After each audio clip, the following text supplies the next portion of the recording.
All right, we're live.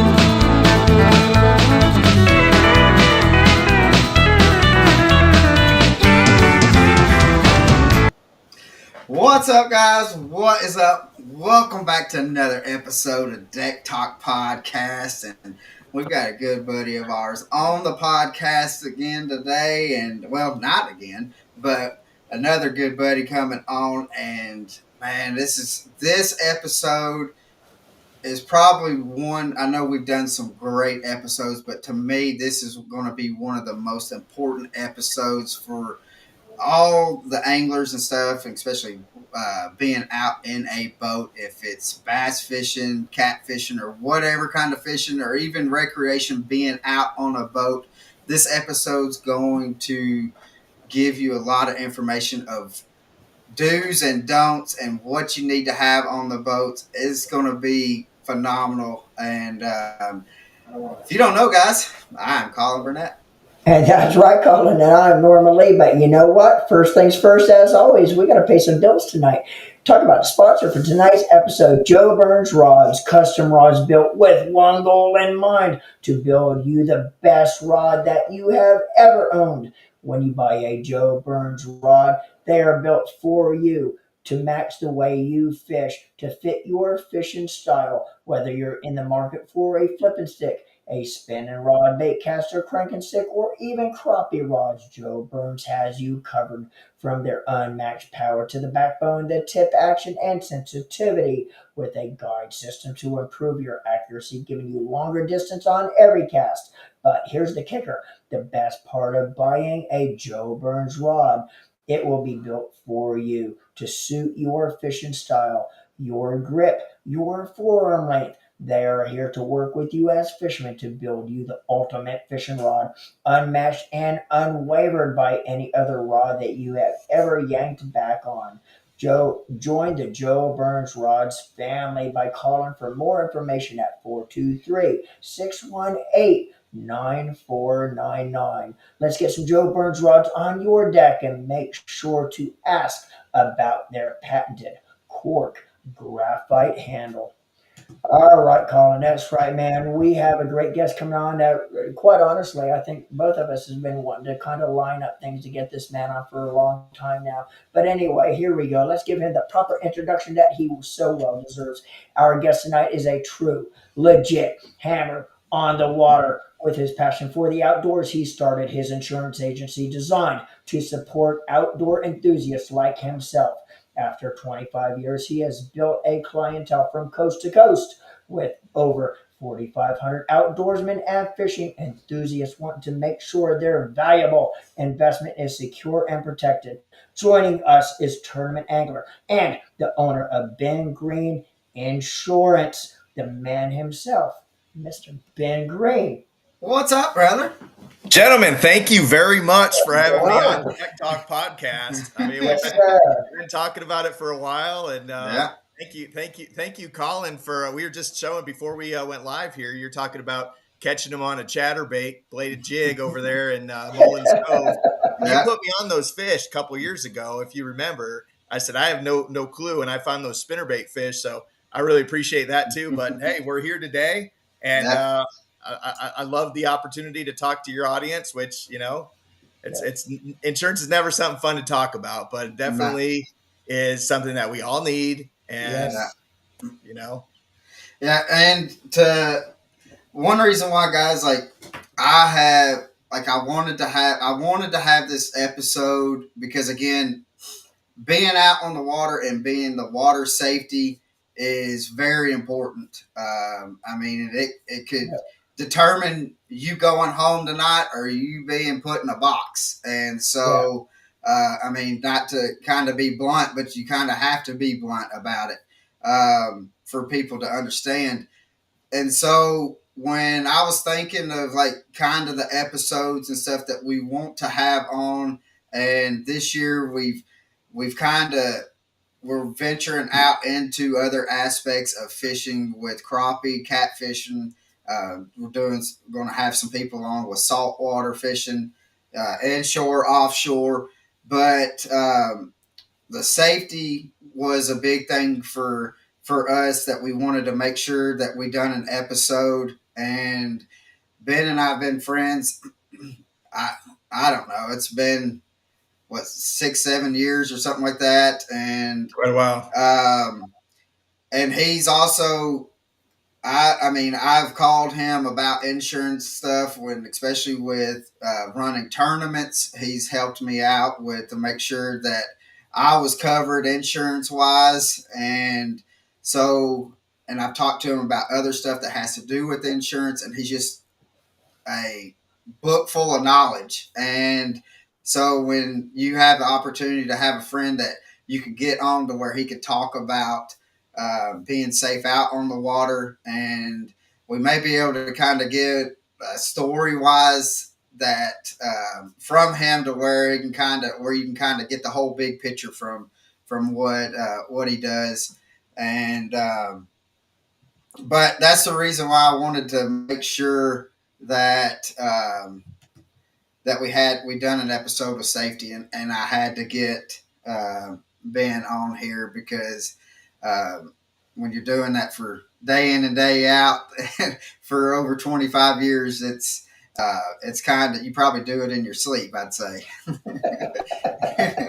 Nobody likes insurance, but right. I mean, but somebody, I mean, you got to have it. And so, but Ben, let's get this show started with how did you get into fishing? Because you live now in the Chattanooga area, and but you're not originally from here. But where you're from, not too far from you, is known to have some tanks. And so, well, I mean, originally I was in Illinois, so the original like how I got into bass fishing is my stepdad was fishing as much as he could, like regional events, right? Just local events, and he was fortunate enough to be working for a dealership, and the dealership was tied to Ranger boats.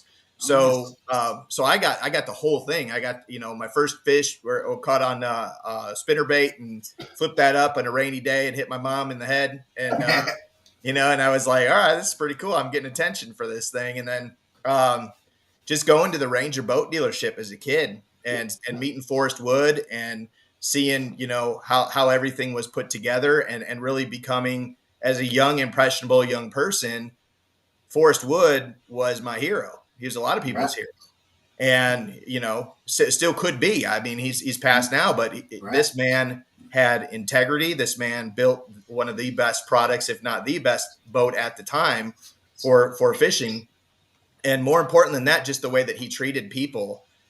Anytime that you met him, anytime you're around him, or anytime that you've seen him on television, that that definitely stuck with me. And so time moved on. I moved out to California, and I tried to get into fishing the first time, and it didn't work out so well. And I was in a relationship, got married, and the boat got sold and everything else. And then once I came around, I got back into the fishing world. And really what happened was I was in the insurance world on large commercial accounts, auto dealers, basically 250 employees or more in three different states. So I was flying around. Southwest Airlines was like my bus, right? And so I was working for the insurance company, and something had to give. I got to the point where I did not want to be a corporate person anymore, and it just didn't work out so well. So I started my own brokerage, and I still had quite a bit of commercial clients, but it's at a certain point I went and I fished my first tournament, and I fished a back then it was a Costa Series, Toyota Series now, as a co-angler. Right. And my brother got me into it because my brother he's on his way working the ranks with the Bassmaster Opens, Brian Partak. And so he told me, hey, go to these Costas. You don't need a boat. So I showed up to the first Costa. I'd never been on a bass boat in the last probably, I would say, 8 or 9 years. I hadn't been in a tournament situation. I think I fished one little club tournament in my life. So I'm out there throwing an umbrella rig on Shasta with a 1-power rod, like in 12-pound test, like not even knowing what I'm doing, right? Not even close.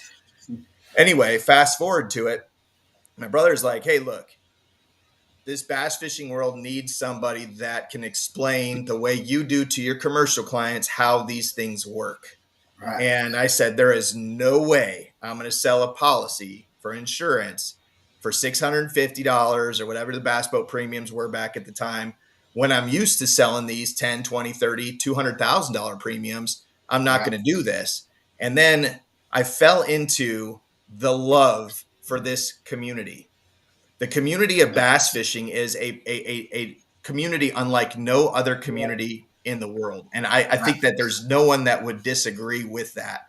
And at the same time, I was going through a rebuild of myself. So I fell into this community, and then I just started putting my hand out there. Hi, my name is Ben Green. This is what I do. Hi, this and that. And then other key players helped me to figure out what I was doing and helped me get to the next level. I mean, the first thing that I got was, and I know that the trail is dissolved now, but Wild West Bass Trail, Gary Dobbins was part of it at a time. And I got allowed by them to sponsor my first year for pennies on the dollar, just because they were committed to seeing what I had. They liked me, wanted me to grow, best bass tournaments, all this. So my home was in Southern California, but it was Northern California where my business took off. Right. Go to about 4 years ago, we had an opportunity because of COVID and whatnot to move out to the Mecca, Jasper, Tennessee. We're right here on Nickajack, right in between Chickamauga and Guntersville. You can't ask for anything better than that in the bass fishing world. Right. So then I come out here and, again, I just see the community. And as you guys might know, I don't really have a big YouTube or anything, but I try to film every single event. I try to get the energy and enthusiasm from the event. I try to build as much around fishing as I can and not draw back from it. Right. And what's happened in the miracle side of that, and you just touched on it in a minute there, Colin, is anybody can call me at any time about insurance, and I'm not going to tell you or sell you or say my insurance is better and you need to buy it, blah, blah, nonsense. Right. I don't do that. I see, hey, can I help you first with the situation you're in, whoever the carrier and agent relationship is? And if you'd like, we'll give you, an option.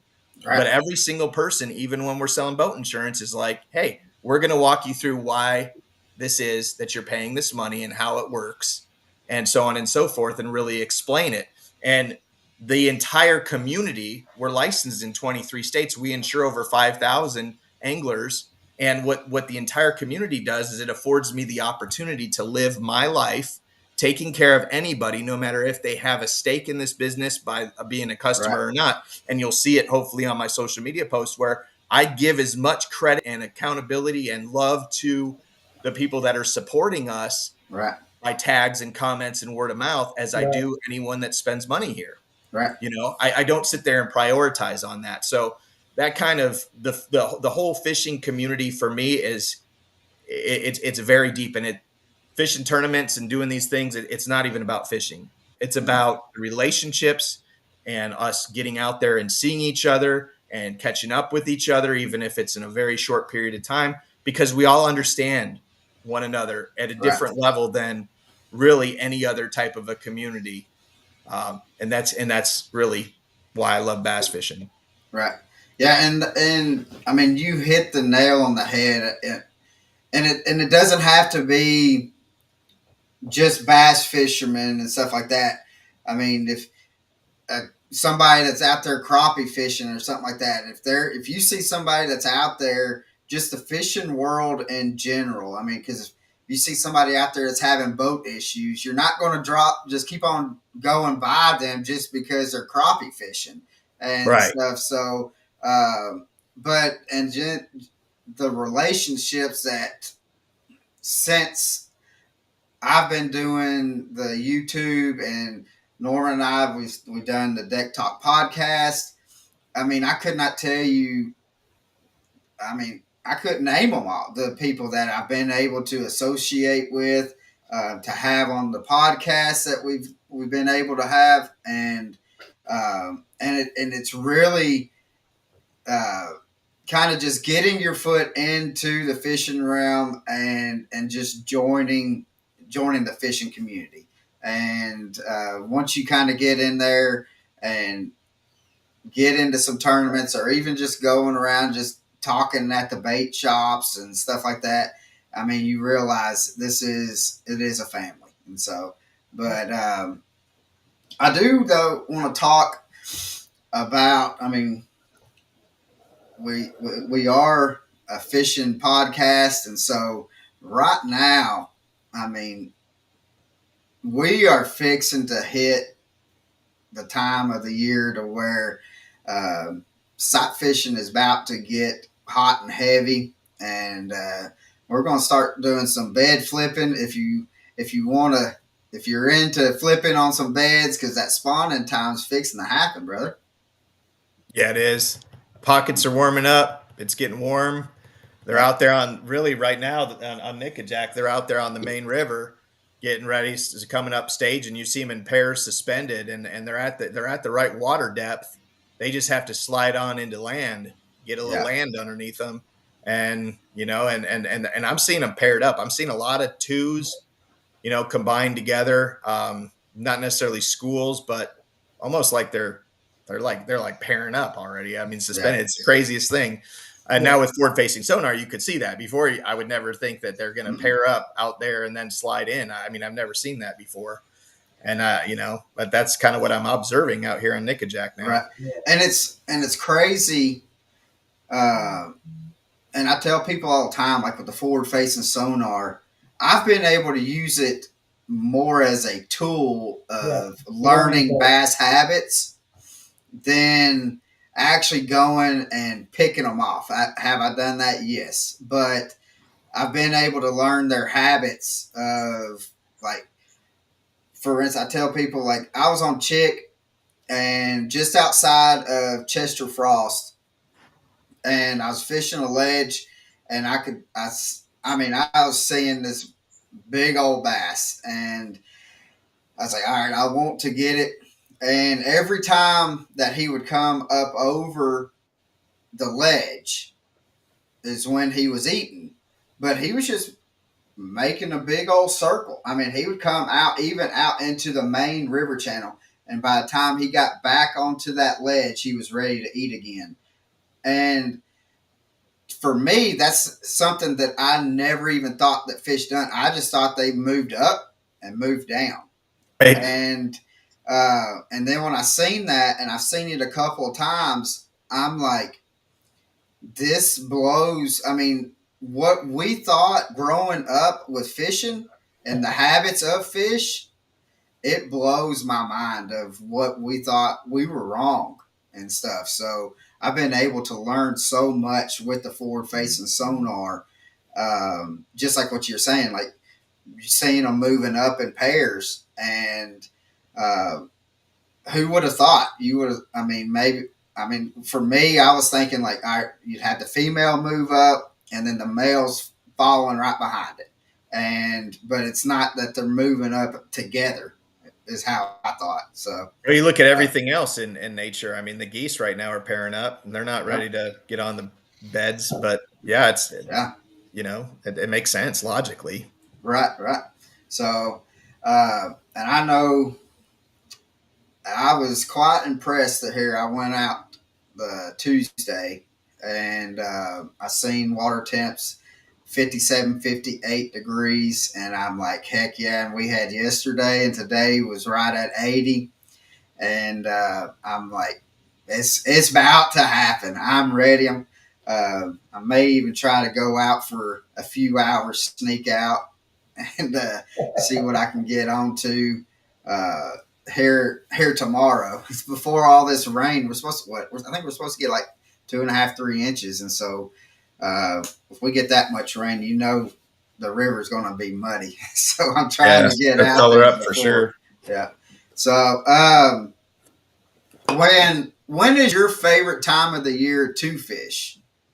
It's going to be spring going into summer. I really like throwing a big double buzz bait on I actually throw it on a crankbait stick, 805 5 power 8 footer. I throw it on 40-pound braid, and it just gives me like a mid-air. I could stop that buzz bait. Right. I throw a horny toad on the back. And so I got a lot of weight in that bait, and I throw that thing and I stop it before it hits the water. And there's enough give in that rod that it loads up and it comes in like an airplane, lands. And really? A lot of times these bigger fish that I've caught on it, it's within the first foot or two. It's just, like it's gone. Right. And I really started that on the California Delta. Started doing that double buzz on the California Delta. I got 11th place in one of those pro-ams. And day one, I was an 88th. But by second day, I figured it out a little bit with some help. My co-angler day one, people talk about co-anglers, right?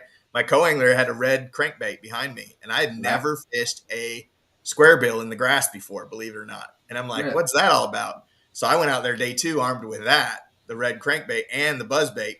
And I weighed 22, almost 23 pounds with an 866 kicker that gobbled that double buzz, like I was saying, just flung it out there. And I'm bringing it through the Tules, and that was like a baby seal. I did not think it was a bass. It hit so hard sideways, and I had I drew a really good co-angler. He's been a friend before that tournament, and Trout Kendall. And we were just like, oh my gosh, we were ecstatic. We went in like, probably shouldn't have done it, but we went in like an hour early because we wanted to be close enough to the weigh-in in case anything broke down, because I had that bag. Are you tying your 40-pound braid directly to the buzzbait, or are you using a lead line on it? No, I go straight braid to the buzzbait. Yeah, bam. Yeah, no stretch. Yeah. So, because that was interesting what you said. So when you're throwing the double-bladed buzzbait, when you're throwing it, you're allowing it. So, like if you're throwing it out and then you let it load up, and so it's actually coming back towards the boat as it's hitting the water. Then. Yeah. And it's easier. It's easier to keep that momentum because a lot of guys will throw it and it'll hit and then they'll swim it up. Yeah. You want those blades turning before it hits the top of the water. Yeah. I would tell you, if people like throwing buzz baits, try that tip. Not that I'm in any position to give fishing tips, but try that tip, and I would tell you, you're gonna catch a lot more fish, and they will be in the first foot. Well, and see, and that's. As you were saying that, I'm thinking because I like throwing buzz baits and stuff, especially around downfalls and docks and stuff like that. And usually you're throwing, especially if you're throwing at a downfall, that the downfall may be only 1.5 feet, 2 feet away from the water's edge. And so you're wanting to be able to have it. And I mean, you're exactly right. I mean, because I'll throw it out there, and I will keep it as tight as I can to where it doesn't sink, and as soon as it hits, I'm practically going on and start cranking it. Yeah, if you're using a flipping stick or something, you'd have no give on that. No. And the other thing, I fished with a guy who makes baits, braidback buzz baits. I fished with him, and he was always throwing it on a flipping stick. And he pulled that. We were in a topwater tournament, and he pulled that bait away from 3 or 4 good ones. And I was like, hey, dude, this is the reason I throw it on a crankbait rod. Yeah. Because especially with straight braid, they get it on the crankbait rod. You got a lot of, your deep diving crankbait rod, you got a lot of give in it. And they load up right. They just load up right. You don't pull it away from them. That's interesting. Very interesting. All right, guys, that's the tip of the day. We're gone now. I got some other real quick insurance tips, like real quick. No. For anybody, but just the common things that I see, Colin. Is that okay to go over that right now? Hey, we're good. We're laid back. We go down rabbit holes. We kind of just fly by the seat of our pants because we've seen that is how people tend to like it is when it's not to where it looks like it's scripted. So you do your thing. We have you on here, and you know what? I just want to keep people out of trouble. First thing is your trailers. The trailers, almost every trailer that comes in here that we get. Other people's declaration pages, they ask me to message me on Facebook, hey, dude, this is my quote from wherever. I look at it, first thing I look at is the trailer. Trailers are valued. Right now, I've got a couple different estimates coming in across the country because the insurance companies don't even. This is the difference. Insurance companies don't. Why I'm insuring these trailers so high. And I'm talking specifically a 2015 model on up, right? 10 grand on the trailer. I mean, that's what it is. Retail, a brand new Phoenix trailer, probably about $9,800. And that doesn't include shipping. right. on that. So you're probably about 10.5, right? Plus tax. So you're looking at that, and in the different manufacturers, they're all pretty tight on that. So that's a big issue. Now, if you say like, I got a 2000 model boat, look at the trailer value. Look at how the trailer's covered. Is if it's actual cash value, you're going to have to find something like in kind, because the insurance companies will not do you any favors, period. Right. You've got to prove the value. They're not going to do it for you, especially if it's not in their favor. Right. So, I'm not, and again, I'm not a fan. I don't sit here and tout any type of an insurance company. You've never heard me even talk about an insurance company. You're around me long enough. But the fact is we have to help you manage that process, or your agent has to help you manage that process and know kind of how that is, because it's a contract. And these insurance companies aren't going to budge on the contract. If they're going to, it's going to be in their favor and not yours. So that trailer, look at the trailer, know if it's replacement cost or actual cash value. Don't get dinged at the claim time. And be prepared to show the receipts on how much a trailer like in kind costs, because that's what we get our trailers customized in the parking lot all the time. People lose notes. They don't leave notes. They just customize our trailer and walk away. Exactly. So that's one of the big ones that we see a lot of times. Another time is, your contents, right? If your rods and reels are just left on the deck and you go to weigh in and somebody steals them, that is not covered by the boat insurance policy. It's not. Right. If it's under the deck lid and it's locked and there's visible signs of forced entry, most of the carriers across the country, they will pay that claim, but they won't pay it if your rods and reels are on the deck. However, they're on the deck, you're driving to your spot, you're trot, you forget to strap them down, or you did strap them down, you spear a wave, hit a wave, whatever, the rods go swimming, that is covered on most insurance policies under your personal property. So you want to really kind of understand how that works. You mentioned Joe Burns rods. Those things are really expensive. We have race cars that are floating jewelry boxes. That's what we're insuring here. Yeah. Right. And so the inherent risk that's there is pretty substantial. One other thing, and we'll probably move on about this insurance situation, but a lot of guys will say in these posts on these forums, and I see, I don't have insurance on my boat. My boat's paid off. I don't need insurance, blah, blah, blah. You put your buddy in that boat, you're responsible just like a vehicle for that guy's health and well-being. You get in one of these tournaments and you hit something and you eject a co-angler and you don't have the right insurance, it's not necessarily like that guy's going to do anything bad. Because in the fishing community and what I've seen doing this for as long as I have, we don't sue each other, believe it or not. We don't. However, somebody's passed away, somebody's perished. It's not them coming after you. It's the attorney that the family hired, because now instantly you're a bad man. Right? So what you want to understand is when you're looking at these liability limits, at a minimum, the tournaments usually require $300,000. We typically will quote the 300, but we'll also quote $500,000, because here's the deal. You and I are out there fishing and we get hit by somebody that I protect. Right. Accidents happen. They happen beyond the guy's control. He hits a log, flies over and causes injury to us. Right. The price between $300,000 and $500,000 isn't that much, but the difference to you and me in a settlement for $200,000 into our family, if we can't work, is significant. Oh yeah. And so you look at this liability and some of these guys that, I don't even comment on them anymore. I don't get sucked into this drama, and I don't get sucked into the thing. Oh, insurance is a scam. You know why it's a scam? Because you're not educated. You're buying this premium based on pricing. Typically the guy that feels like it's a scam, and oh, dude, you've got 3 or 4 claims in the last 4 years. So who's scamming who? So you're paying $600 in, and they're paying out $7,000 every time you pop a lower unit. Exactly. Right. By the way, we all know guys like this. You got 3 jacked lower units in your garage. Yeah. See what I mean? Oh yeah. So you're profiting off of it. Those kinds of people with generally that attitude, there's no reason to even talk to them. We just don't entertain that. But the people that realize like, hey, I want to do this right. I want to do it safe. The biggest part of your insurance policy is common sense. If you get behind that wheel, like me, I have slowed down a lot. In the beginning, I've got people that will tell you that I put that pedal to the metal when that blast off went off, and I didn't lift until I was 15 yards from my hole. I mean, I literally right through it. One of my buddies, Stacy Teeters, you guys know Stacy, he'd be like, hey, you realize you're not supposed to put power poles down when you're on plane? I've slowed down quite significantly. then. So now I tell co-angler like the BFLs or whatever, I'm like, dude, if we see 55, it's good. The only reason we're going to run wide open throttle is so somebody doesn't run us over. Right. It's just not worth it, you know, especially when the weather's cold like it has been. Oh my goodness.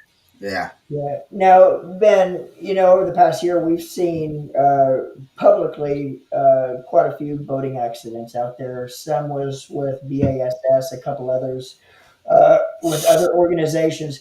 But if all of our viewers isn't familiar with the leash, that's a device that is actually attached from your boat to the motor. If your motor happens to come unbuckled by hitting something or whatever from the boat, it allows the motor to stay connected versus coming up in the boat when it breaks loose. Now, my question, Ben, is if you actually have something like the leash that is on your boat or other safety devices similar to that, that could possibly save your life if you have an accident. Does something like that, if you have it on your boat, does something like that affect your premium and your insurance cost if you have it versus not having it as far as a safety feature? You would think so, but unfortunately not at this time, Norman. So what they really look at, the rating factors are going to be your experience of operating, the speed of the boat. Right. You know, a 250 powered boat, you know, anything over 65 miles an hour is going to pretty much get a surcharge from any of these carriers. Your driving record obviously comes into play. Your claim history with your watercraft and or your automobiles. Right. Especially if you have at-fault accidents, a generally indicator of paying attention. I mean, I've been guilty of it too. I grab that text message and I'm just like, what am I doing? Right. Yeah. It's not my life that I'm going to destroy by grabbing a text message. It's the guy I'm going to hit. Yeah. Yeah. So you're looking at that and you're going, okay, well, how do they build that into to a discount?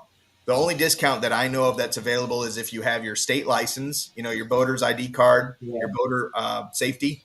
And then ultimately, if you get if you go all the way out and get a captain's license, and most of the programs are like 15 to 20% discount. State deal is usually like 5% if it's offered. Right. Now if you're like, let's say you're heading to the lake and you have an accident with the boat, you're not on water or anything like that. Would that be covered under auto or would that be covered under the boat insurance? I love that question, Colin, because so many people think when you have your boat attached to your vehicle, it's covered, and it's not, buddy. It's covered under the liability of the vehicle. So the vehicle's towing down. There's the vehicle towing the boat down the road. Boat gets in an accident. Truck gets in an accident. Boat's damaged or destroyed. They'll pay for the damage to the other parties. They're not going to pay for your boat to get fixed. Your boat insurance is going to come into play for the value of that boat. Now, in some cases, some of the carriers do have $2,500 for trailers or $5,000 for trailers. I haven't really seen it bigger than that on a personal auto policy. Sometimes there's an extension, but a lot of people think that. And we get these calls.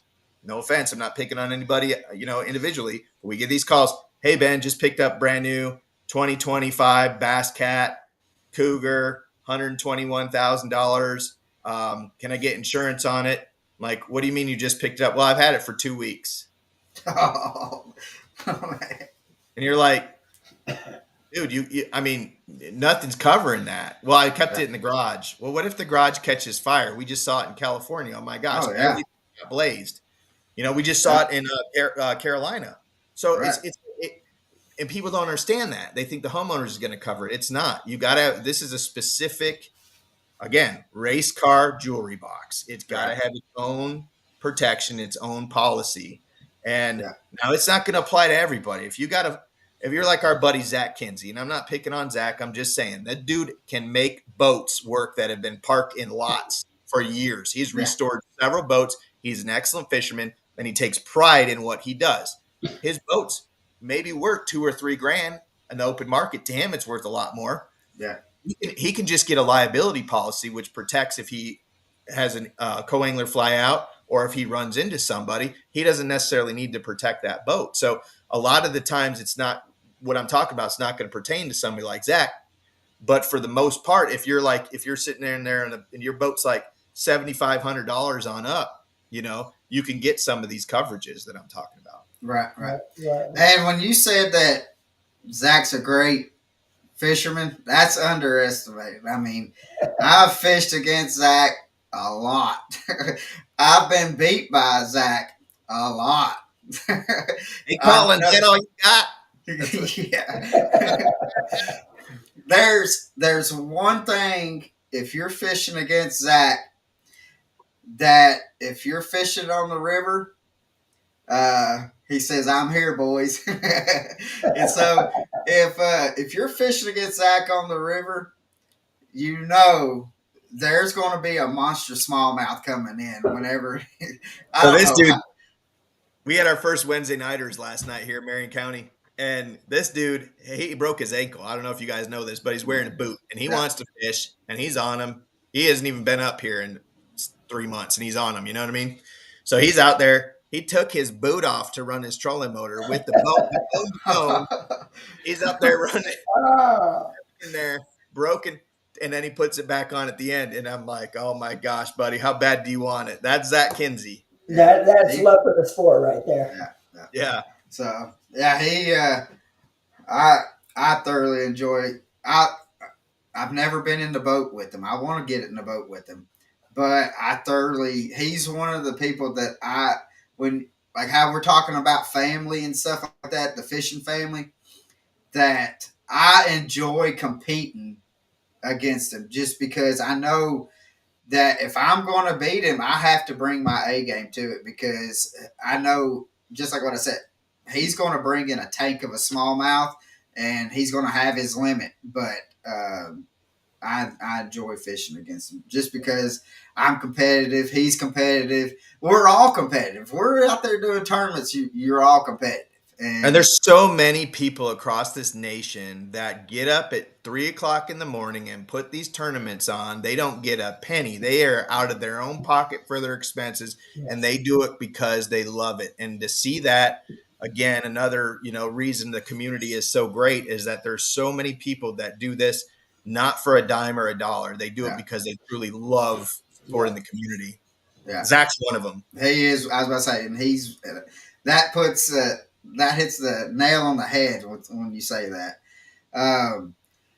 So, and guys, kind of going back on the insurance, and I know this is kind of not typical, but again, Norman and I and Ben, we know that this is very important, and we know that here within a couple of weeks, I mean, there's a lot of boats already out there, but here in a couple of weeks, you're going to start seeing the big pontoons, the Sea-Doos, the wake boats and stuff like that. And so there's things that you got to do to be safe.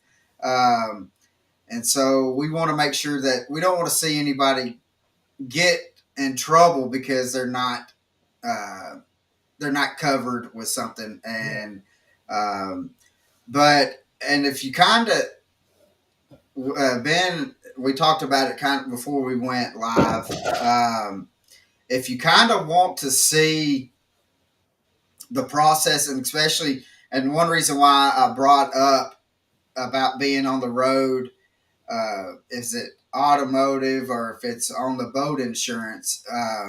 If the guys from Tactical Bass and Matt Allen had, this was years ago, had an accident heading. I think they were actually coming from California heading out east or something like that. They were doing a trip to do some filming and had an accident, and the person that just happened to be insuring them is sitting right here on the screen. And Matt talks. He wasn't in the videos that he'd done a couple of videos about it, and then Ben actually he actually hopped in the boat. I remember seeing one video to where he was actually in his boat and y'all were talking a little bit about it. But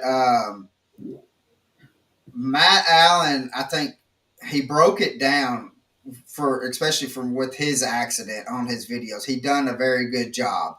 And so if you go back and look, and I think it's under the Tactical Bassin, and just look up Matt Allen's boat accident or whatever. I forgot the name of the title, but that will kind of give you a ballpark idea and stuff of really kind of the process that he had to go through.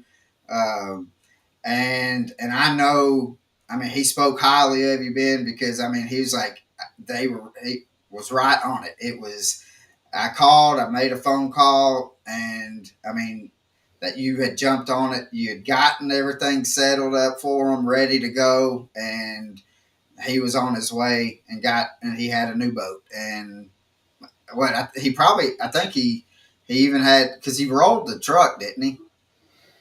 Yeah. So to give you a little bit of the backstory there, Colin, Tim had called us. We got him a guide policy. Tim was guiding at the time too. And we got him all dialed in, or maybe he wasn't guiding, but we sold Tim a policy. And I kind of knew, of course, everybody knew who Tactical Bassin was. I knew a little bit about Tim. And then Matt's wife called and she said, "Hey, I'd like to talk to you. My husband has a lot of these things, just fishing gear, general fishing gear, and we'd like to be specifically included in a policy." And so I've sold them, and a lot of anglers across the country now have picked it up. And it just basically covers their equipment anywhere. That's their filming equipment, your extra power poles, trolling motor, even an outboard we could schedule. Everything that's sitting in there that is kind of questionable, especially if you make your living like Mike does guiding in the fishing world. It's not going to be on your homeowner's policy, and your boat policy is going to cover it because it's not in part of the boat, right? So we started this policy. I went up there to Clear Lake. This is prior to this video, and I meet Matt, and their baby was just real young, and we're sitting there, and Matt's kind of like in one ear and out the other a little bit, but he's trying to pay attention to everything, and he's a big deal, to me, he's a big deal, and I'm just trying to get everything together. Long story short, I get all that done. It was the coolest experience for me because I drove my boat across the lake, ate lunch with them or dinner, and then drove my boat back to the motel. And I hadn't been used to that. And I had a buddy with me, and I was like, "Hey, we're going to go meet Matt Allen." Like we're definitely like school children. So the point is, you fast forward, I got an intern, Michael Nazarian. He's an awesome kid. He's interning with me. And I was like, "Hey, dude, we're going to knock off early. We're going to go over to this tackle store up in Sylmar, basically out in California somewhere." And he's like, "All right, let's go over there." So we go in there, and I get this 300 big reel, the 300 on sale, the Corrado. Mm-hmm. Anyway, we're walking out of there. We're all happy because they showed me that they don't make those reels anymore. They're awesome reels. If you know, you know. Anyway, my phone rings in my truck, and it's on speakerphone, and it's Matt's wife.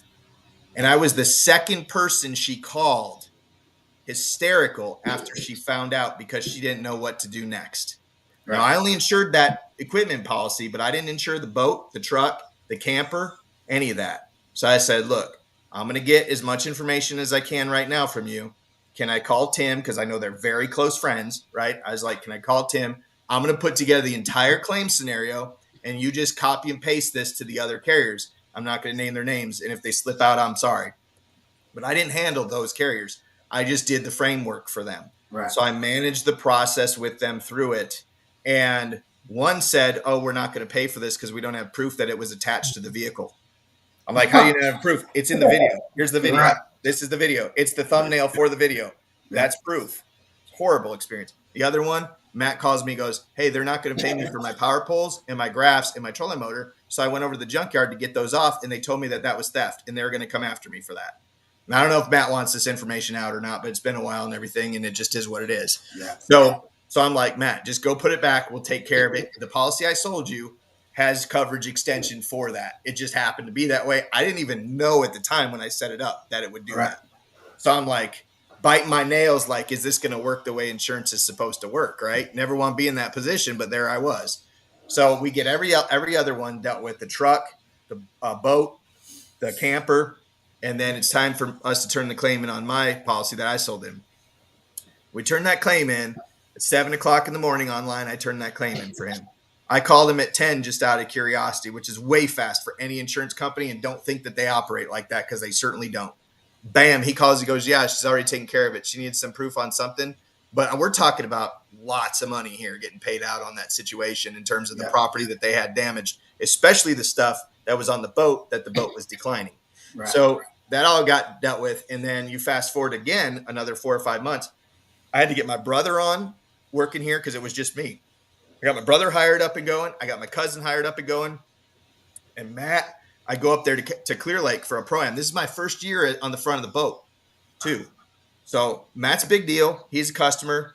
I'm relatively new in the fishing world for insurance, relatively new to the fishing game, period. It's 2017. I was able to afford a brand new Skeeter, ZX225. I was out there on the lake, on Clear Lake, trying to figure things out. And Matt says we had to hunt Ben down. He didn't have to hunt me down. I was sitting there like, where is he? When's he going to call? Whatever. This Matt Allen. And then the guy gets in my boat, not his. Yeah. So a lot of times when we look at these pro anglers or people like Matt with a big following and everything, they're always trying to push their brands and things. He got in my boat. Yeah. What that showed me was that he was on my side, just like what we see on the videos, because I'm a fan, obviously, of Matt before anything. And the whole entire component, and I think that actually helps me understand the fishing community, is first to consult, whether they buy from me or not. But in that video, the intent of that video was that you could take it to any relationship that you have. If we get business from it, great, but it's not the intent. It's to educate basically to the environment. And so I just being around the guy and seeing that, I didn't know what to wear. I didn't know what he was going to say. I didn't know if it was going to be scripted or not. You know what he says 2 seconds before the camera goes on? He goes, be authentic. My audience can spot it if you're not. That was the only tip. Yeah. That was the only tip. And all of a sudden it's like, hey guys, Matt Allen here. Welcome back to Tactical Bassin. And I'm like, now my previous history, I worked for Merv Griffin in the hotel business. I dealt with all the movie stars, all the Hollywood A-listers. I've been around all of them. But I'm in the boat with Matt Allen, and I actually was like, I had that celebrity aura more so than being around some of these people. And so I can imagine that. I mean, because I grew up in Nashville. The person that lived 2 houses down from us done the music videos for all the country music. And so they were all coming. I mean, it was nothing to see country music like top name people, Reba McEntire, Doug Stone, Garth Brooks and stuff, swing through his house just to talk about the next music video that they're going to be doing. And so, and then Trace Adkins lived right down the road. I would go and fish in his backyard, and he would come down and talk to us. And so seeing a country music star to me is nothing. I mean, and I really don't ever get or like starstruck. That's what it is. But for me, I've met Matt and Tim, and they are the nicest guys. I mean, they will answer whatever kind of questions. I just went and asked them a question about one of the videos that I had just seen, and I sat and talked to them about 25, 30 minutes just because I asked one question, and I never asked another question because they went word for word, like breaking things down for me to make sure that I understood in more depth and stuff. I wasn't really shell shocked with them. The one that got me was Jimmy Houston and Bill Dance. That was the two. I'm like over here like, oh my gosh, do you see that? And so, because I'm sure, like me, Colin, you started watching them, right, and so Hank Parker and them. Oh yeah, and so I can imagine, but I think that because he was not trying to push people to you in those videos, and I think he was just trying to kind of like what we're trying to do is just get it out, to be able to let people to know hey, this is what's going on, and I mean he done a great job with those videos, and I really appreciate it. And I didn't know until I seen the video with him in your boat and you was doing that. And I was like, I know that dude. So yeah. And in that event, I got ninth. I got ninth California Open. And I remember getting in the car and telling my wife, I was like, hey, I got ninth in my first year of fishing. I said, don't get too used to it. she started laughing, and I said, she goes, how much you get? And I said, like, it was like $2,700. And I was like, my gosh, I said, it's probably not going to happen again. And it hasn't. But the fact of the matter, oh my gosh. The fact of the matter was that was the best trip of my entire fishing being. I mean, I can't say that because other people are family members and stuff, but it definitely was right up there. Yeah. So, kind of to go back on to the fishing aspect, we got a question that says, do you prefer to fish shallow water docks or deep lake docks? Who's that for? You. Oh, shallow or deep? Yeah. Oh, buddy, if I'm not feeling it and I don't have energy, I'm fishing a Senko on deep water docks. As you never know what's going to eat that thing. I love throwing a wacky rig Senko as much as I do anything else. Shallow, if it's the right time, like now, spinner bait, I'd go nothing less than a half ounce. I don't really do a lot of 3/8 stuff. And the other thing that is just the most amazing bite in the world, once you experience it, it will change your life in clear water, is I use a little jointed glide bait. Scottsboro makes it, but you don't need it. That one's $100. You don't necessarily need that one. Who's just come out with Buka? Buka's got that one. It's ABS plastic. I think it's like $30. Very similar. High in the water column. Pitch that in, and I learned from watching Ben Milliken video. Pitch that thing in, bam, bam, bam, bam, bam, bam, bam. Just cut that thing. Boom, boom, boom, boom, boom. Right next. It's staying in the strike zone next to those shallow water docks. And when they come out, you will literally pee yourself. Like it's like boom. And it's not a big old hook set. It's just a sweeping hook set. You got them. And then you either boat flip them or you keep this is how you lose them. If you change directions on them, you're going to lose them. Yeah. But you just keep them walking, and people are like, why do these guys hook a fish and they run to the back of the boat? It's to keep that leverage. It's to keep that leverage all the way around until your net guy can come out and help you out, or you can figure out if you're going to boat flip it or not, seeing where that hook position is. Oh, yeah. But I hope that answers the question. I really don't have a preference. Depends on the conditions. But, man, that glide bait and that Senko. Yeah. Another question says, hold on. Crap. People are talking amongst themselves. Okay. And so Callie just said, hey guys. So, hey Callie. But if people don't know, Callie works with me. Right. Callie works with me, and she handles really her number one job is the boat insurance aspect of it. Right. Yep. And then she goes on tour. Her boyfriend's Fletcher Shyrock, so she goes on tour with him. And so that gives her some freedom and flexibility, but she's very invested in the bass fishing community, huge part of it. And she knows, I think the biggest thing you've got to know in being in any type of service level with the fishing industry is the psychology of the bass fisherman, because we're all in it for the same thing. It's our recreation. Especially if you're not a pro, you take so much time away from your family time, your vacation time, everything that you do to be out there. And that time is so precious to us because we all have memories, so ingrained in fishing. And so Callie has that same blood in her. She bleeds that blood. Yeah. And we've actually have had Fletcher on the podcast. Yeah. And so, let's see.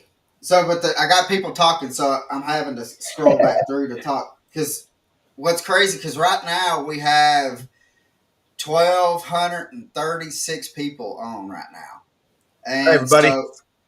So they'll get to talking about amongst each. Somebody will comment, and then they'll just comment back and forth. So I seen it, and it said, hold on. Ah, here it is.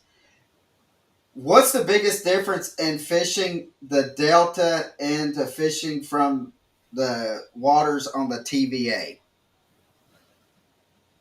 The biggest difference, I don't know necessarily that there's a difference. A lot of people are going to say tide, but it's not, because the TVA will swing depending on your body. Guntersville, Chickamauga, 4 or 5 foot very rapidly. Nickajack, I've seen it 3 foot consistently inconsistent. Yeah. So the biggest difference, I know the biggest difference, sea lion. Man, you're out there. And I say it all the time. Zach's been fishing with me, everybody. I'm like, oh, dude, that was a sea lion. He's like, what?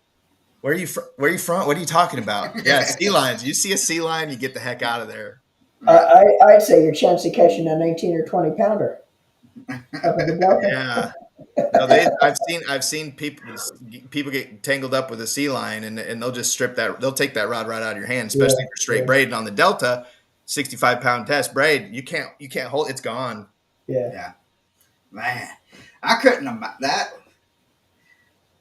When Norman, I've talked to Norman, I've talked on the podcast about this. Going to Florida and fishing around gators and stuff, and I've actually had a gator destroy a peacock bass that I've caught. It was like a 6-pound peacock, the biggest peacock, and it came up out of the water, seen it, and I was like, oh yeah. And Norman, we had doubled up. And so Norman was coming on the right side. The gator was coming from my left. And so I just had like a thin little alleyway to be able to get this peacock in.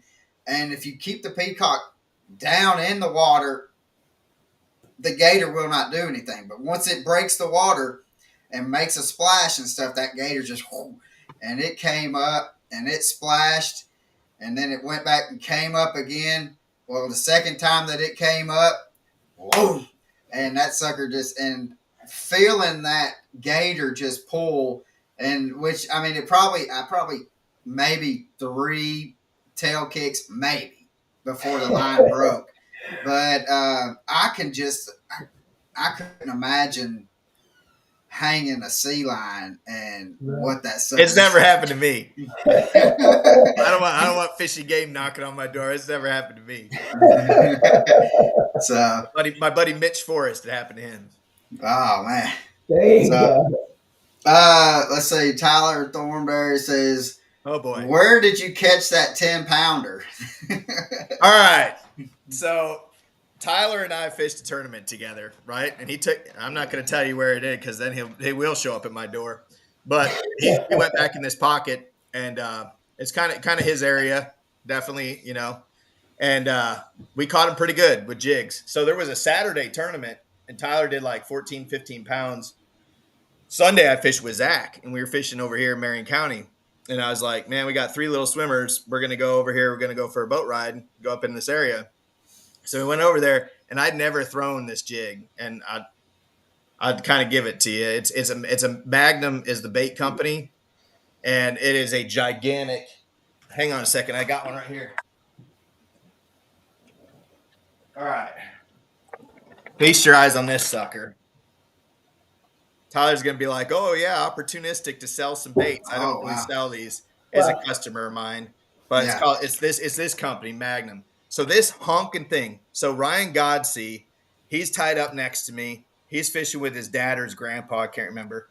Guy steps across my deck, and I'm like, I'm gonna go grab that jig. So I grabbed this jig out of there, and I had a little finesse jig. I don't have that up here.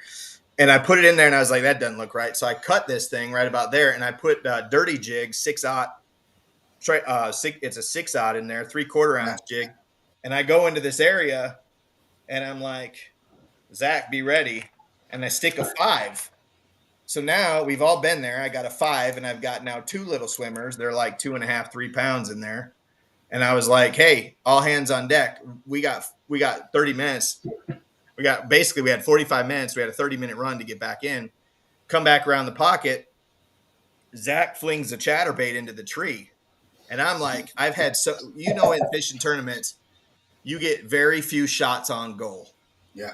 And the difference between the guys that are really successful or the people, because women fish too and they're really good at fishing, is that they can focus in the pocket, right? Well, I'm in the pocket and I hate having shots on goal and failing. We all do. So Zach's back there. We know how great a fisherman he is. He flings a chatterbait in the tree. I'm like, what is it? He goes, it's a jackhammer. I said, turn around. We're going to go get your jackhammer. Get the jackhammer. Get back in position. Fling it up on the bank. Walk it down. Bam! Hits like the biggest drum you've ever caught. You know how great those drum are when they bite. Mm-hmm. Bam! And I load it up and I start turning that reel handle, and it's really hard to turn. And that fish comes up and straight up in front of the boat, in front of the trolling motor. And Zach's like, "Yep, we're gonna need that one." So I'm like, all right, so he's got the net out. We're all on the right side. That fish goes on the left side. Trolling motor's in the water. It's under the trolling motor. Now on the Skeeter, you've got a keel guard, right? Right. And the line can get in between the keel guard and the hole, because it happened to me on Lake Fork, like on a 1 pounder, but it didn't happen. So I bring this fish. Now this fish is under, and it surfaces underneath the hole on the opposite side, on the bank side of the boat. I got this thing like this, fully loaded up. I'm turning that reel as hard as I can. It comes up. Zach is probably the best net man on the planet. And that net's right there at the water surface, and that fish, this is the first time I've actually laid eyes on it, goes over the top of the net. And I'm like, Zach, we got one more chance. I'm taking it straight to the sky. And Zach, if you know him, he probably weighs 102 pounds. Soaking wet. Yeah. He's got this rod way out here, which you know is no man's land when you're netting. And he's about to fall off the boat, and he gets that fish. The fish is in the net. Net's even with the surface of the water. I grab Zach's shoulder. He's holding on to the thing. I bring him back in here. I go straight to the jig, grab the jig. I'm like, you deal with the fish, Zach. Pull it out. I'm like, boom, boom, boom. I'm like, we got to go. I turn around and I make another cast, and Zach's holding this fish down there. And I go, like, I know what I'm talking about. I go, Zach, that's a 10-pounder. And it was like, oh, my gosh. And I had no idea. So then I start fishing some more, and he's like, hey, dude, we're going to have to take it in with the little one. I think we have enough to win, but we don't want to be late. So I text my girlfriend, actually my wife at the time. She's my wife still. Anyway, this is live. And I text her, I'm like, hey, show up the ramp, because Adam Green, now I know we're talking about local guys here, but Adam Green had talked so much smack the day before, how he was going to beat Zach and I, because he and I fished Chickamauga the day before, right, in a tournament over there. And anyway, so he talked all this smack. So my wife, if you know her, she never comes, because I never ask her to come over, look at the weigh-ins or anything. Just the way that it is. It works well that way. So she shows up.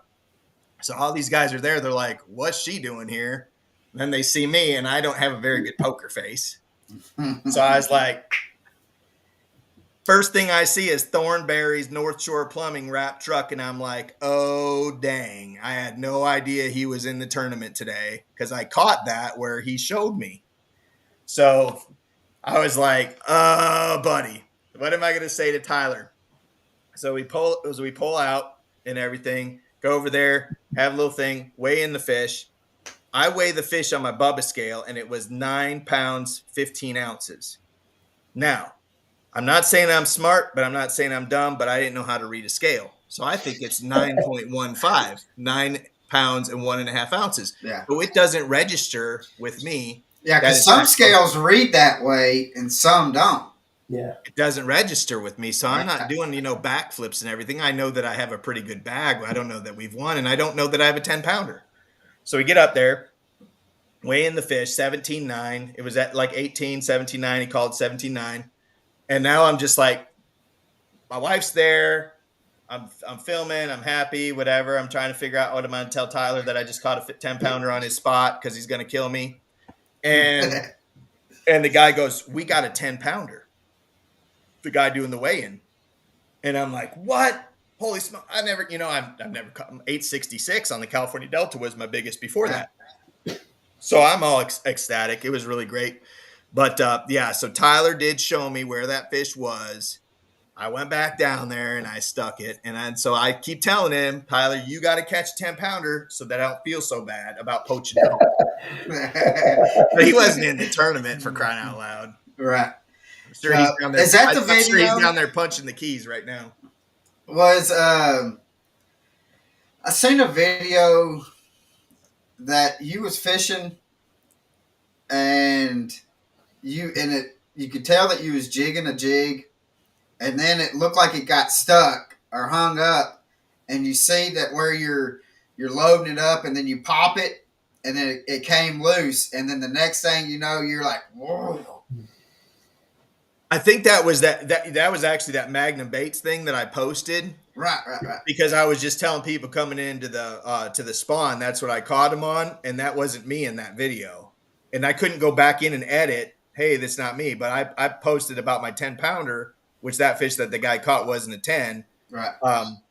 But it could have been that, or I like to fish an LV 500, which is a lipless in the grass. It's a 3/4 ounce small frame lipless bait. And I fish it very aggressively like that. Bam, bam, bam. And it's like, it's a workout and a half. But when they hit it, they'll hit it and you might not know. And then they'll freight train on you. Right. So, man, we've already been on here an hour and 5 minutes, brother. Doesn't feel like it.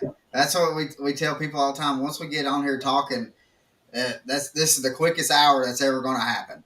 And it's just because we enjoy talking fishing, and we let it go whatever direction it wants to go, and we've had some characters on that has taken it down some crazy rabbit holes. But I don't want to hold you too much longer, brother, because I know your California people still have a little bit of a time frame, so your business day is still ticking. So, but I'm in California time right now, which feels weird to me because it's actually about 3:30 or 4 o'clock right now, where it should be about 7 o'clock right now. 7 o'clock. Yeah. And what's crazy is we've got 3 different time zones with us on this podcast right now.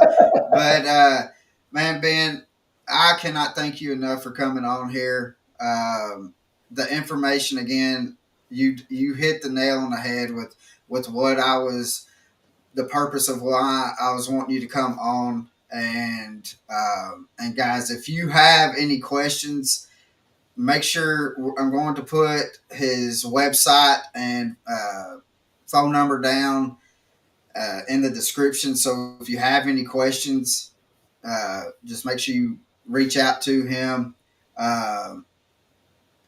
And so Tyler says, Ben Green is a great guy, best insurance man around. If you have boat insurance, get a hold of him. So I forgot to leave one part out though about Tyler. He was not fishing in that tournament, but if you've ever been around that guy, he's pretty intimidating. And I was like, and he was like, you didn't go all the way back in there, and he knew right away I was lying too. He knew. So the next day or the next tournament available, we went in there together, and I told him when we were in the spot, "Hey, dude, I gotta come clean and tell you about this." But anyway, that's fishing.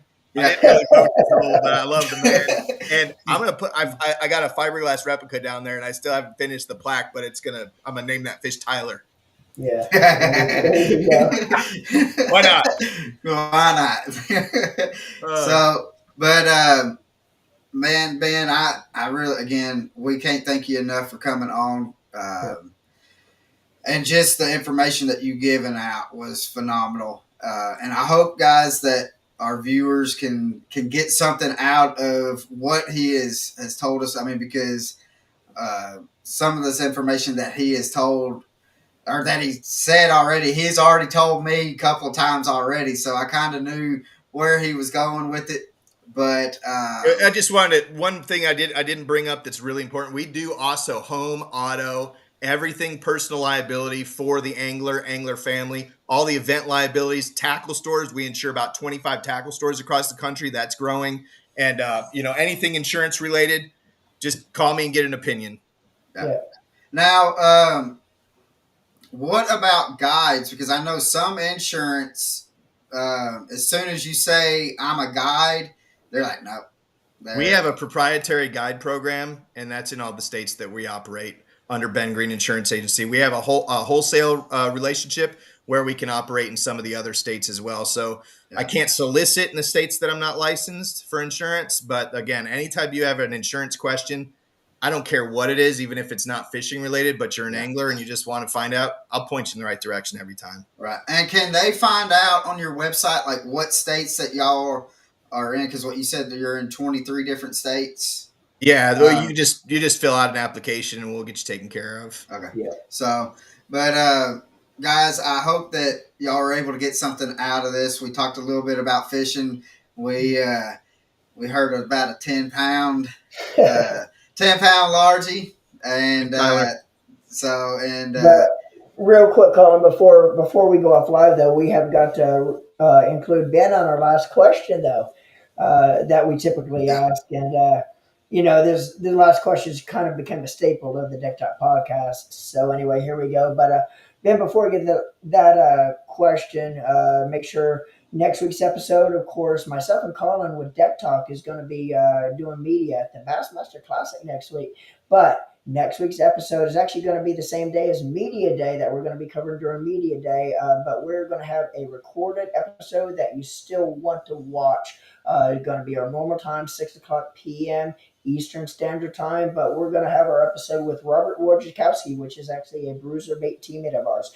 And next week's episode as well is going to be sponsored by Bruiser Baits. But anyway, before we go off live there, Ben, if you were to have one person to be able to fish with for the day on your boat, now this person could be passed away or still with us, who would that person be that you want to fish with for the day, and why would you want to fish with them? It's an easy answer. Jesus Christ. I mean, awesome, man. Yeah. Why not? Why not? I wonder if he's ever gone fishing on somebody else's hole. We had Clay Dyer on, and he said the exact same thing. And I told him, and I just spit it out before really even thinking about it.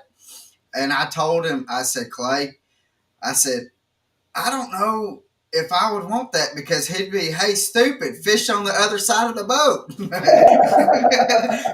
Oh, man. So, but yeah, I just asked, hey, do that water trick real quick. Yeah.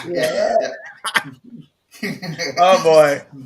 But you guys are great. Thank you so much. Thank you so much. And again, real quick, guys, go check out his social media. What is your social media? YouTube, Ben Green Insurance Agency, and then Facebook, Ben Green Insurance Agency.